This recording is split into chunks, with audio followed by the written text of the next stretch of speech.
This basic instinct to take it easy. Are we evolved to be lazy, take escalator riders?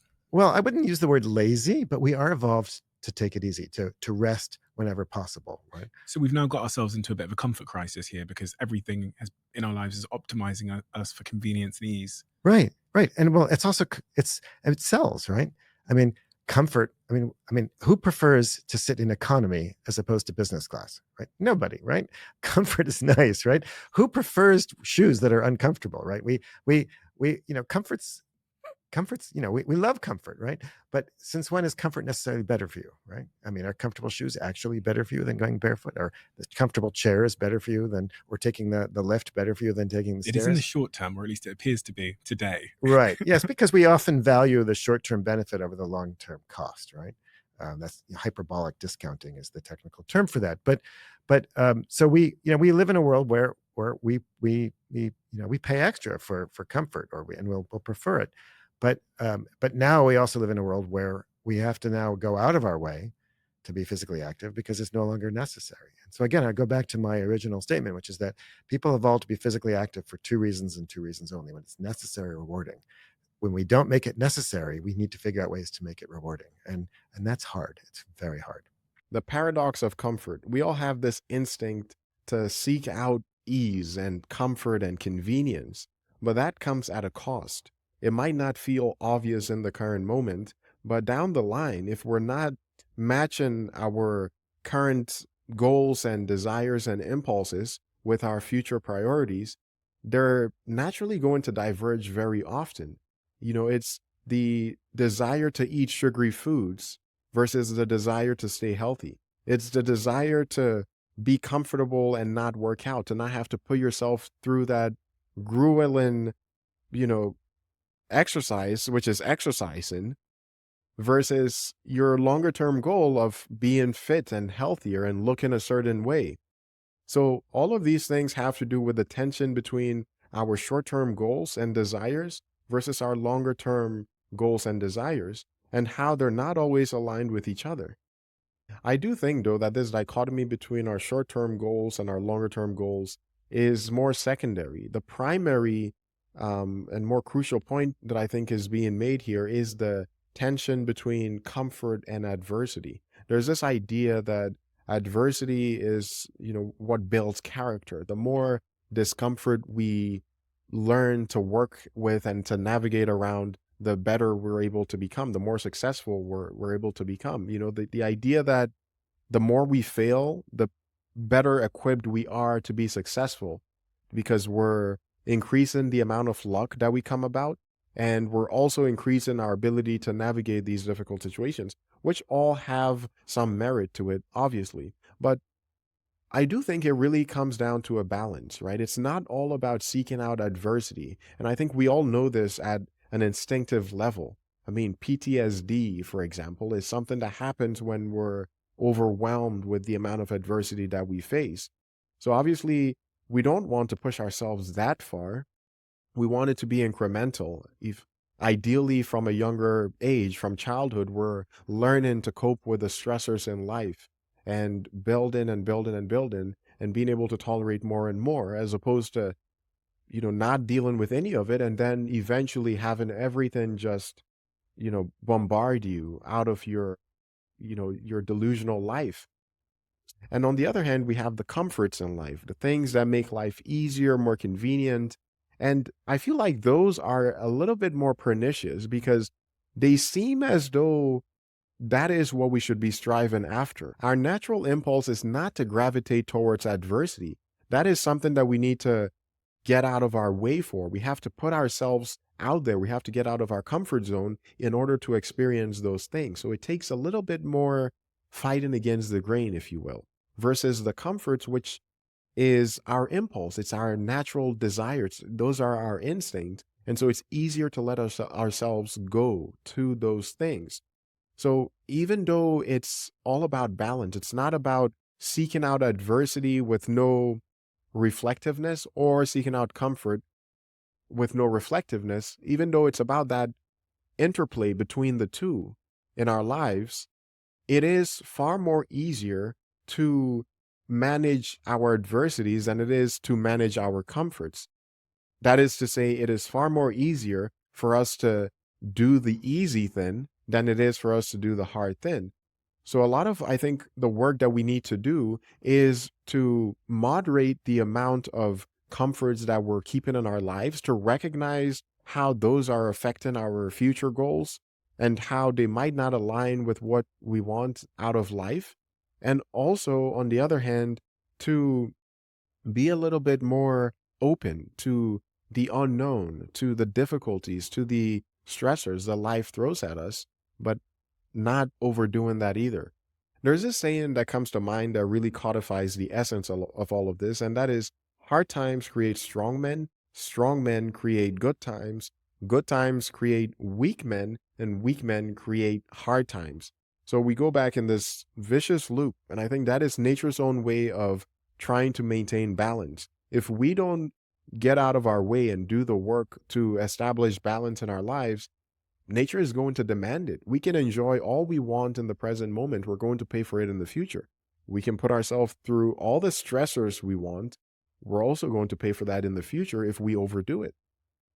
You were going through a series of diseases a second ago: Alzheimer's, high blood pressure, all of these kinds of things, cardiovascular diseases. I almost think we've come to assume that these are inevitabilities of life. Yeah. We'll get cancer. Yeah. One of us will get, Yeah. someone in here is going to get Alzheimer's.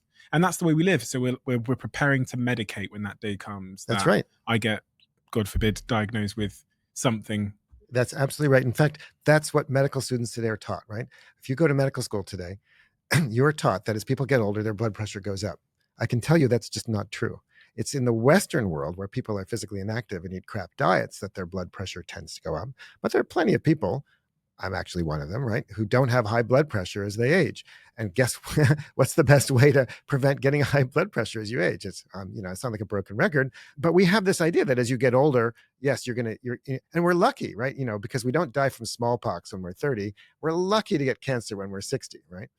What we've done is we've confused diseases that are more common with aging with age being a cause of those diseases in the first place. And they're not inevitable diseases.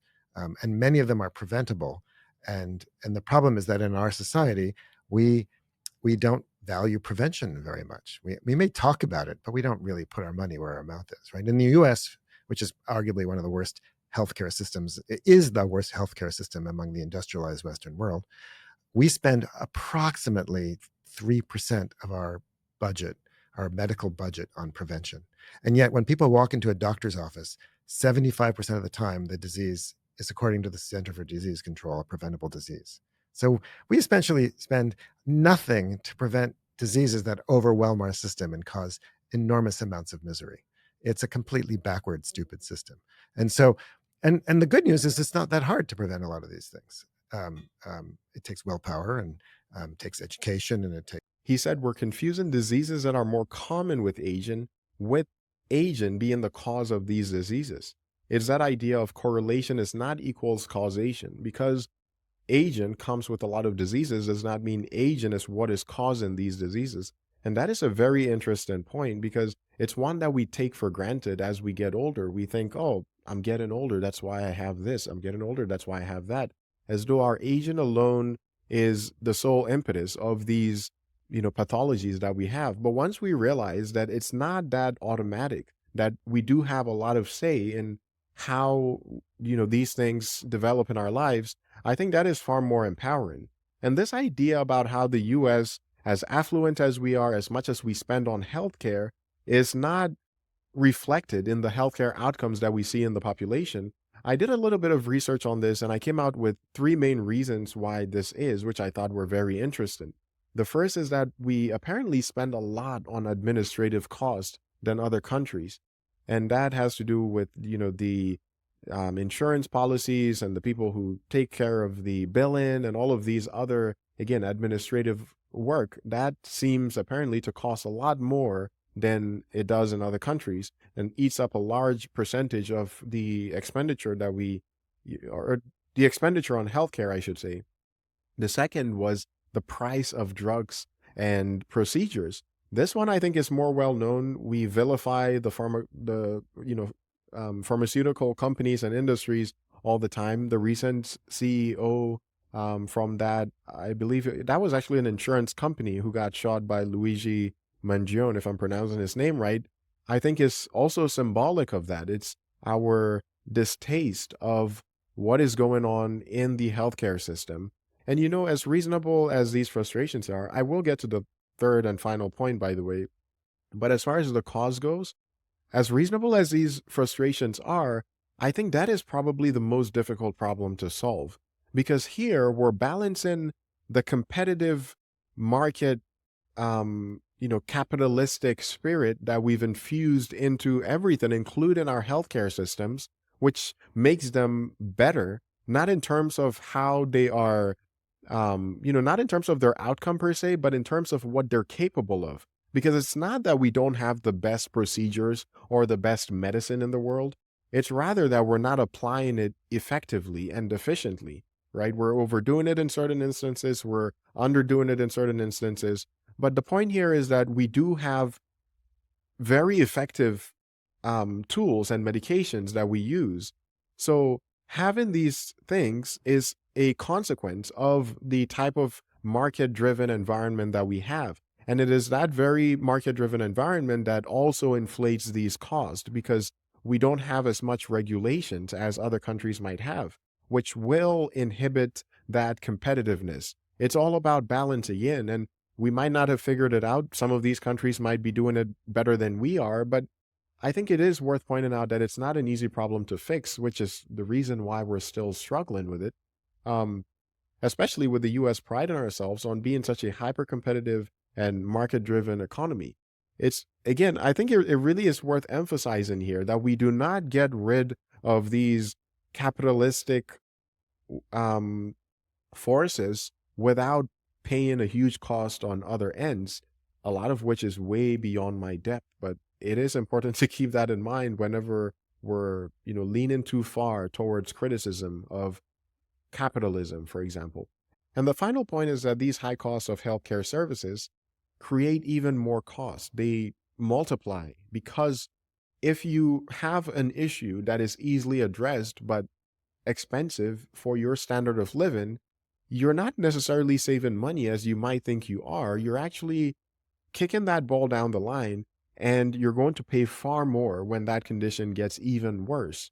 And this has so many ramifications that I cannot even start to touch on in this video because now you have the stress that causes to the family, you have the stress that causes to the community, the stress that causes to the healthcare systems in that community, and it just snowballs, right? So it's like, again, it goes back to that idea of prevention versus cure. The quicker we start to address these things, as expensive as that might be, is completely dwarfed by the amount of effort and energy and time and money that we would have to spend down the line if we do not do those things. And this is where the education comes in that I think he's just now beginning to touch on. It takes education and it takes access to good quality food and whatever.